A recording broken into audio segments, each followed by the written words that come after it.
For Christians క్రైస్తవులుగా మనకి eternity matters,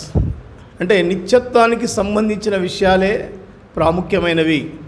అన్న విషయాన్ని మనం జ్ఞాపకం చేసుకోవాలి. మనం ఈ లోకంలో ఎంతగా జీవించినా, ఎలా జీవించినా, ఒక రోజున మనం క్రీస్తు న్యాయపీఠం ఎదుట నిలబడాలి, దేవునికి మనం లెక్క అప్పు చెప్పాలి అన్న విషయాన్ని మనం మర్చిపోకూడదు. ఆ విషయాన్ని మర్చిపోకుండా మనం ప్రతిరోజు కనుక జ్ఞాపకం చేసుకుంటే డెఫినెట్గా మన క్రైస్తవ జీవితాలు చాలా ప్రభావవంతంగా, చాలా ఆశీర్వాదకరంగా ఉంటాయి. ఎందుకు క్రైస్తవ జీవితాలు అంత ఎఫెక్టివ్గా లేవు అంటే, ఇంకా దేవుని నమ్ముకొని ప్రార్థనకు వస్తున్న, సంఘాలకు వస్తున్న, ఆరాధనలో పొందుతున్న వాళ్ళలో ఇంకా శరీర సంబంధమైన కార్యాలు,